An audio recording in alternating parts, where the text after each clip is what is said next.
Hello, thanks for joining me for your in-depth horoscope forecast for week commencing the 7th of September. This is for the Sun or the Ascendant. If you'd like to subscribe to my channel, I'd be honoured. Please click or tap on the bell notification symbol.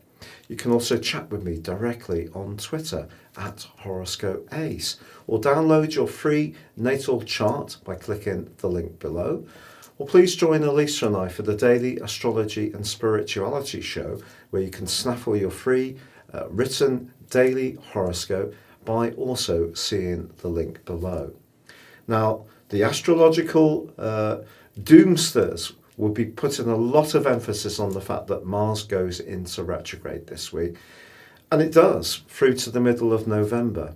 But you know, Mars has been slowing down for some while, and in fact, since the end of July, around about the 27th, it's gone into shadow, and then from the middle of August right through to now, it's been broadly in a right angle with Saturn, and that's going to go on to the middle of October. Now, if you think about it, Mars is about heat, Saturn is about cold. So they're very counterintuitive in a way when they are in a 90-degree right angle, as they have been. So our desire to make things happen as individuals, which comes through Mars in Aries, where it's its home zone, is countered by the more traditional and restrictive energies of Saturn, also in its home zone, in the stern sign of Capricorn. So things have felt a little bit frustrating for a while. So I'm not sure if we're going to see a clear switch. I think it could be a case of more of the same, but it's not going to be, because actually this week can be really quite positive. Mercury and Venus are forging an ace sextile for the whole of the week.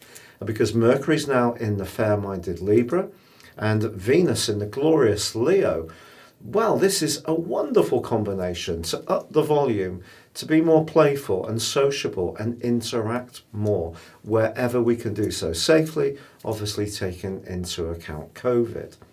But also this is a week when the Sun in Virgo is forging a terrific angle to Jupiter, and that's very life-enforcing, gives us a lot of encouragement to go for it. And then later in the week, the Sun forges a fantastic angle to Pluto.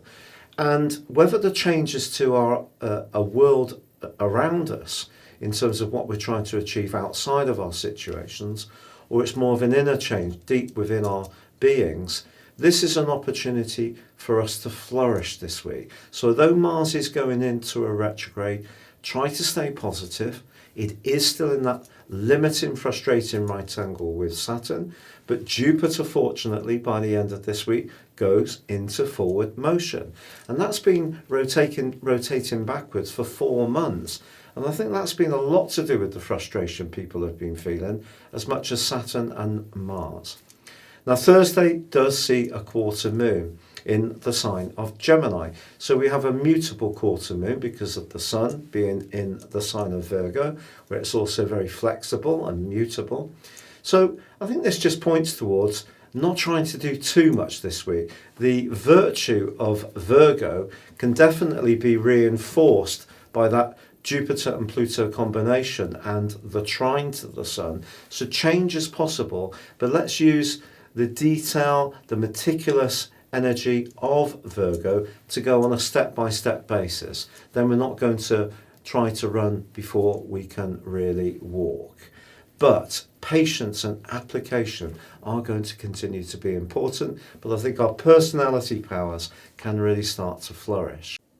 Your specific forecast, Cancer, shows a terrifically constructive link between the Sun in Virgo, which is about your communications, but also precision, of course, in a great angle with Jupiter, but also Saturn.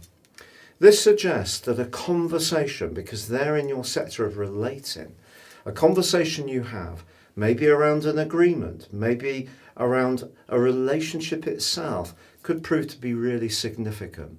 You just need to bear in mind that with Mars going into a retrograde midweek and continuing its right angle broadly to Saturn through to the middle of October, that there may be something that you don't get everything you want. You may have to just give and take a little bit.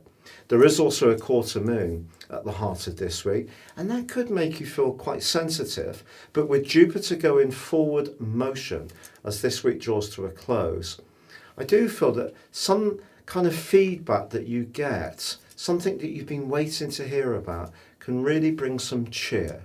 And Jupiter is known as the planet of joviality, but I think this is going to be some information you receive, a communique, a letter, a contract, or perhaps it could be an overture in terms of a romantic situation. And talking of Venus, the planet of love, that's in a delicious link with Mercury this week. And this is terrific if you want to work from home, invite someone round, perhaps to cook them a meal, or there is some changes that you're making to actually where you live, because Venus is very much about the environment of our home. And in the second house, it could be that you want to spend some money on some cushions or something to make things a bit more cozy. But with Mercury in the mix as well, I just feel that there could be something that is actually physically changing, or some kind of unfolding, which can actually be very uplifting for you. It's been a real pleasure being with you. If you'd like to ascend above your zodiac sign and embrace more serious astrology, please check out my year's forecast and character analysis special offer, where you can get 30% off. And also, if you'd like to have a one-to-one, please check out my testimonials below, and it would be an honour to work with you. But for now, stay safe, take care, and good luck.